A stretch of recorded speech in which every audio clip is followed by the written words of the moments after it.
Oke, sebelumnya Assalamualaikum warahmatullahi wabarakatuh. Selamat pagi dan salam sejahtera untuk kita semua. Hari ini kita kembali belajar sejarah, khususnya sejarah untuk kelas 10 tingkat SMA. Pada minggu lalu kita sudah belajar mengenai sebuah kerajaan yang berada di wilayah Sumatera, yaitu Kerajaan Sriwijaya. Sedangkan pada hari ini kita akan belajar mengenai Kerajaan Kalingga. Kerajaan Kalingga ini disebut juga dengan Kerajaan Holling. Kemudian di manakah lokasi dari Kerajaan Kalingga ini? Selengkapnya, marilah kita bahas pada materi berikut ini.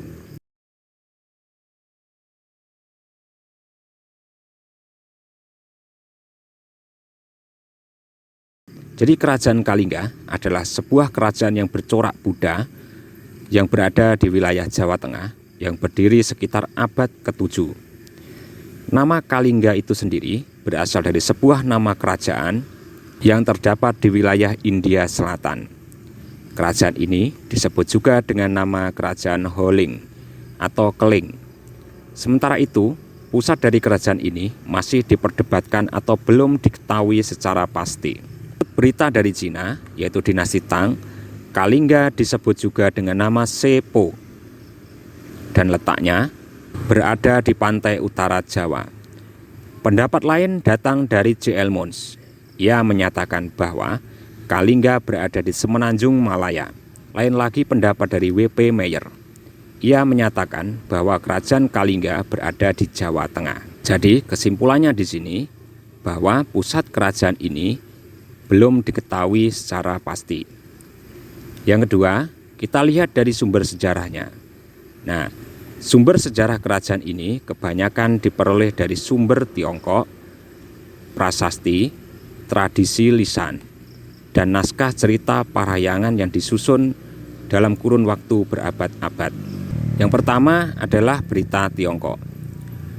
Sebuah manuskrip Tiongkok ditulis pada masa dinasti Tang, di mana pada manuskrip itu disebutkan adanya sebuah kerajaan yang bernama Holling yang berlokasi di Copo atau Jawa.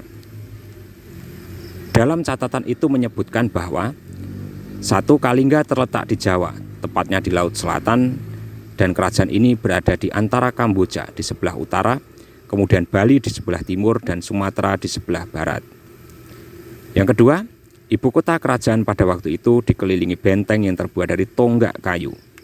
Yang ketiga, raja tinggal di istana kerajaan yang tersusun atas bangunan bertingkat yang besar,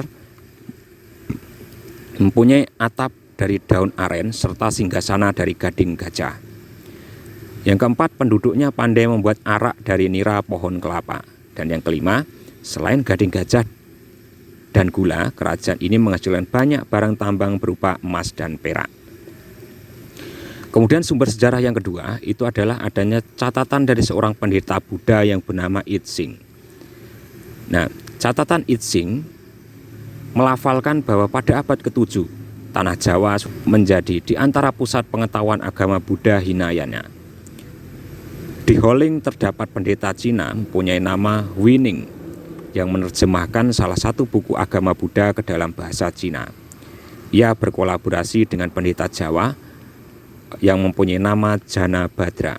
Kitab terjemahan tersebut antara lain memuat kisah tentang nirwana, tetapi kisah ini bertolak belakang dengan kisah nirwana dalam agama Buddha Hinayana.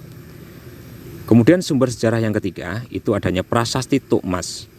Prasasti Tukmas ditemukan di lereng Gunung Merbabu, Jawa Tengah. Prasasti ini berisi tentang pujian kepada mata air yang keluar dari celah bebatuan bagaikan sungai Gangga. Prasasti Tukmas bertuliskan huruf Pallawa dan menggunakan bahasa Sanskerta. Nah, itulah sumber sejarah dari Kerajaan Kalingga. Selanjutnya, bagaimana mengenai kehidupan sosial politik ekonomi dari Kerajaan Kalingga ini? Perlu diketahui bahwa pada Kerajaan Kalingga ini terdapat ratu yang sangat terkenal. Namanya adalah Ratu Sima yang memerintah pada tahun 647 Masehi. Jadi, Ratu Sima ini dikenal sebagai ratu yang bertindak adil dan bijaksana.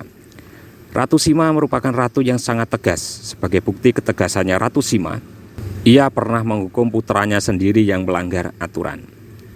Ratu Sima beragama Hindu aliran Siwa dan pada masa pemerintahnya Kerajaan Kalingga mengalami masa keemasan. Di bawah kekuasaannya, rakyat hidup aman, tentram, dan makmur. Kemudian bagaimana kehidupan ekonomi dari Kerajaan Kalingga ini? Nah, secara garis besar, kehidupan ekonomi masyarakat Kerajaan Kalingga ini berkembang dengan pesat. Masyarakat Kerajaan Kalingga telah mengenal hubungan perdagangan. Mereka menjalin hubungan perdagangan pada suatu tempat yang disebut dengan pasar. Pada pasar itu, mereka mengadakan hubungan perdagangan dengan teratur. Kegiatan ekonomi masyarakat lainnya diantaranya bercocok tanam, menghasilkan kulit penyu, emas, perak, cula, badak, dan gading. Berikutnya adalah kehidupan sosial. Kehidupan sosial masyarakat Kerajaan Kalingga sudah teratur dan rapi. Hal ini disebabkan karena sistem pemerintahan yang keras dari Ratu Sima. Di samping sangat adil dan bijaksana dalam memutuskan suatu masalah, rakyat juga sangat menghormati dan mentaati segala keputusan Ratu Sima. Masyarakat Kerajaan Kalingga telah mengenal lembaga masyarakat yang memiliki fungsi dan tugas yang jelas. Hukum dan undang-undang dilaksanakan oleh masyarakat. Nah, kemudian bagaimana runtuhnya Kerajaan Kalingga ini? Secara umum, Kerajaan Kalingga runtuh oleh serangan Kerajaan Sriwijaya. Nah, serangan Sriwijaya memaksa pemerintahan Kalingga untuk mundur ke daerah terpencil di Pulau Jawa, bahkan sampai ke wilayah Jawa Timur selama tahun 742 sampai dengan tahun 755 Masehi. Hingga akhirnya Sriwijaya sukses menguasai teritori Kalingga beserta jalur perdagangannya. Sesudah sebelumnya telah sukses menaklukkan Melayu dan Tarumanegara. Di samping itu, dalil lainnya diduga bahwa sesudah kematian Ratu Sima, kerajaan ini telah mulai merasakan penurunan pula. Nah, berikut ini adalah peninggalan dari Kerajaan Kalingga yang dapat kita lihat sampai saat ini. Yang pertama adalah Prasasti Tukmas, yang kedua Prasasti Sojomerto,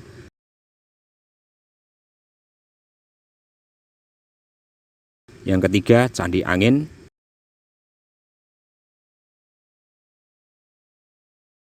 yang keempat Candi Bubrah, dan yang